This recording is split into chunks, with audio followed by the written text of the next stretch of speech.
Hey guys, welcome back to Homesteading Off the Grid. I wanted to do my very first update on my vermiculture project where I've started a worm farm here in my worm bin I made a few days ago because I want to tell you some things to never, ever, ever do with your earthworms. Now, as you can tell by the backdrop behind me, we're in a storage room, a spare bedroom in the upstairs of our house that we keep pretty much for storage. That's why you see suitcases, fans. This is where we're keeping our worm bin. So let's get right to it. Let me show you our little friends. Okay, and as we get into these guys, for me to show you how they're doing, the first thing you never want to do with your worms, and I learned this from one of our subscribers who also is in vermiculture, is when you keep the lid on your bin, do not actually latch it down tight, because then to get the lid off to feed them or check on it, you've got to pop it open. The worms hate that. They hate the vibration. And actually, I'm talking a little too loudly right now. You never want to be too loud around your worms. Always be quiet. So even that was more noise than I've been making. But if we take the lid off, we look in here and you're saying, hey, where's your worms? All I see is dirt and some food scraps. Where'd they go? Well, let's have a look-see. Ta-da! Here they are.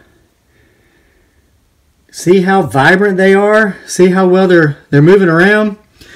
They've been in here for, I think, about 4 days now, and they're doing really well. They're starting to really eat their food and work up their soil, and they are loving life. Now, as I look at these guys, I can tell that they put on quite a bit of size. They lost about 70% of their moisture and size in shipping, but they're doing just fine now. Now, I had several people ask when I made a video about unboxing my new worms. I ordered 1,000 worms from Uncle Jim's Worm Farm for I think $30.95.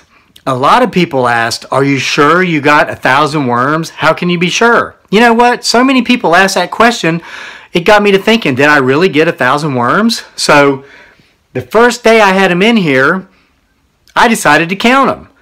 And it took me a while to do it, but I came up with 1,013 worms. And I thought, wait a minute, did I get 13 free worms? This isn't right. If I did, I'm going to send them back, or I'm going to PayPal this guy like $1.12 or whatever.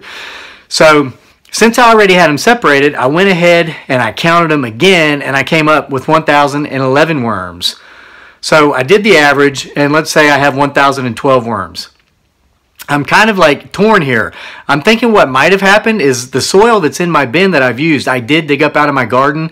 And if you watch the video where I show how to make a worm bin box, I did find at least one wild red wiggler in that soil, and I did return that to the wild because I believe wild animals belong in the wild, not in captivity.